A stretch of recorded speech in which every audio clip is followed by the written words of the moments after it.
Fala aí pessoal, eu sou Jorge Nicola, bem-vindos a mais um vídeo do canal, sempre bom ter vocês por aqui, sem perder tempo, pedir para deixar like, se inscrever no canal e ativar as notificações. Bora falar agora sobre a troca entre São Paulo e Botafogo, quero trazer atualizações importantes. Essa troca não deve mais acontecer com 3 atletas para cada lado.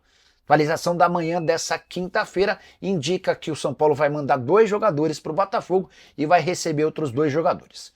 Os alvos do Botafogo estão definidos, Ferrarese e Pablo Maia. O São Paulo ainda não conseguiu bater o martelo em relação aos 2 jogadores do Botafogo e é isso que impede no momento que um martelo seja batido. Pois bem, os alvos do São Paulo são Marlon Freitas e Savarino. O Botafogo não gostaria de perder nenhum desses atletas, mas permitiu que o São Paulo conversasse com os representantes dos jogadores para ver se o tricolor consegue avançar. Marlon Freitas, volante, titular absoluto desde que foi contratado pelo Botafogo. Savarino fez um ano ruim, mas havia sido extremamente importante na temporada de 2024. Queria destacar que Joaquim Correia e Vitinho, outros nomes especulados, estão praticamente descartados. O Correia não quer se mudar para São Paulo, enquanto o Vitinho disse que só toparia conversar a partir de janeiro. Ele dá prioridade para propostas que vêm da Europa, até por isso esse delay, essa espera que o lateral direito, que já foi da seleção, demandaria. Para completar, registrar que a especulação de Brenner continua. Há quem garanta até que o Brenner foi flagrado almoçando numa churrascaria com o Rui Costa. O São Paulo assegura que o atacante, formado no próprio clube, não será contratado. Quero te contar também que essa história de um camisa 10 próximo do tricolor não confere, pelo menos segundo o São Paulo. E para completar, falei para vocês no vídeo da tarde dessa quarta-feira que as negociações com Gaston Ávila deram uma complicada, certo?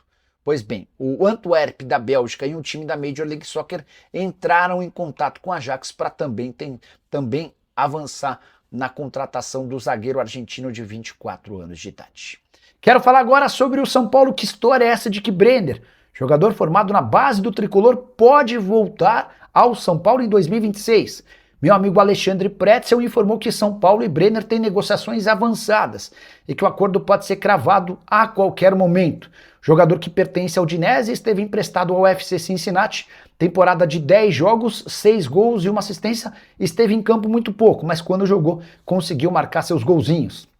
Jogador revelado no São Paulo e que na temporada de 2020, antes de ser vendido, disputou 44 jogos com 22 gols e 4 assistências, foi a melhor temporada da sua carreira. Negócio na oportunidade de 11 milhões e 800 mil euros com o FC Cincinnati, depois foi jogar na Europa, não conseguiu se firmar e tá meio que disponível no mercado, mas o São Paulo assegura que não há nenhuma possibilidade de contratação do Brenner. Jogador avaliado como caro e, mais do que isso, para uma posição onde o São Paulo terá 3 reforços caseiros.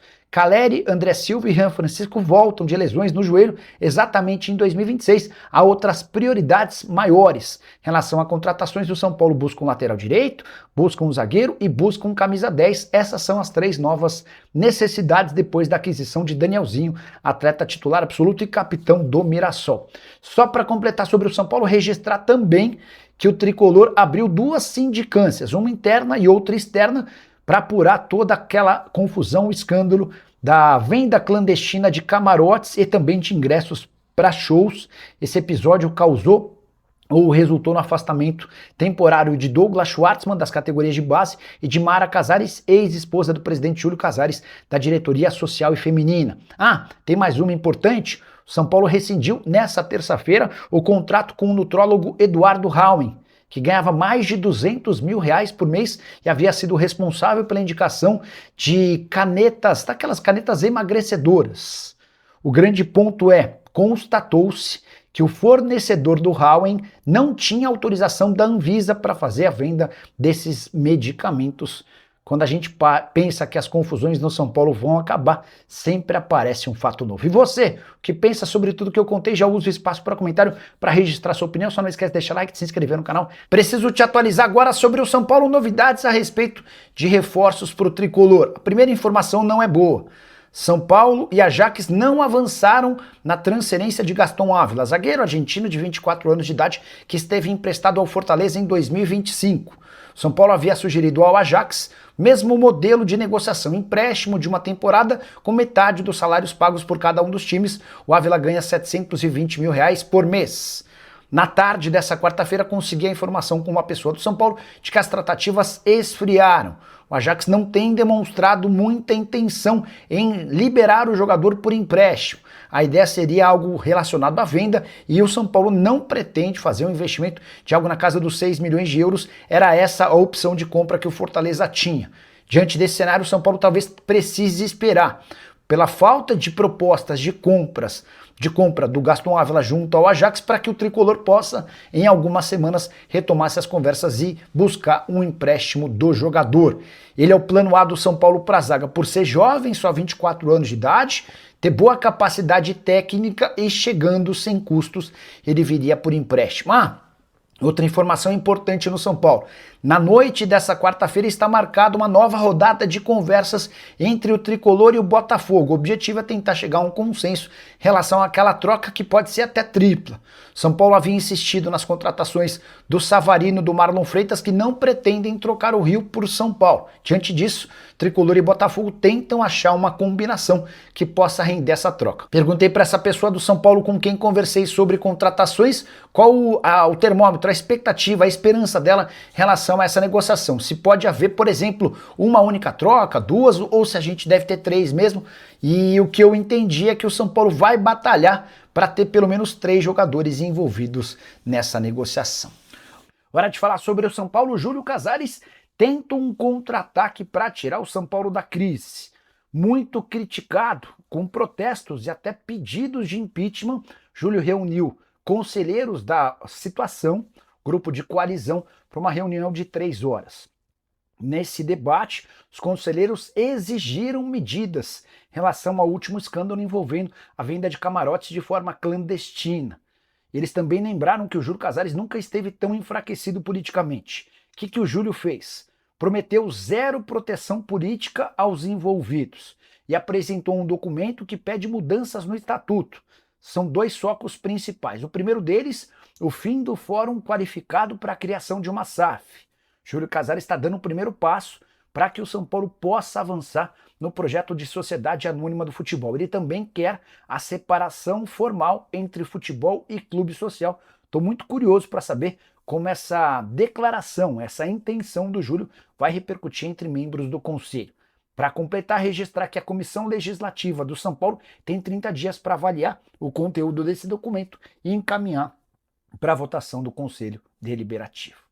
Bora falar agora sobre o São Paulo. O Tricolor está fora da pré-Libertadores para jogar o torneio de mata-mata que antecede a fase de grupos. O Tricolor precisaria contar que o Fluminense ou o Cruzeiro vencessem a Copa do Brasil. Como os dois foram eliminados, já dá para cravar que o São Paulo não joga pré-Libertadores em 2026 e vai ter de se contentar com a Sul-Americana.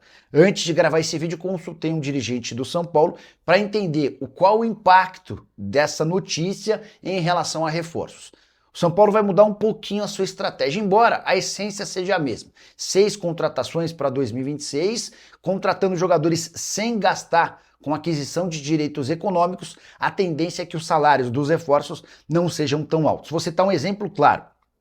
São Paulo tinha a ideia de trazer um 10 mais pesado, com um salário um pouco maior. Jogador que talvez pudesse ganhar mais de R$1 milhão por mês. A tendência é que com a participação na Sul-Americana em vez da Libertadores, esse camisa 10 não seja tão caro quanto se imaginaria. Mas o São Paulo continua pensando na contratação apenas de atletas desempregados ou na base da troca, ou que cheguem emprestados. Tudo para não ter de gastar com a aquisição dos direitos econômicos, como já aconteceu com o Danielzinho, volante de 31 anos de idade que pertencia ao Mirassol, como pode acontecer com Gaston Ávila, zagueiro argentino de 24 anos que pertence ao Ajax. São Paulo espera pela resposta do time holandês em relação a um empréstimo sem custos. Beleza? Fala pessoal, estamos aí com atualizações importantes do São Paulo.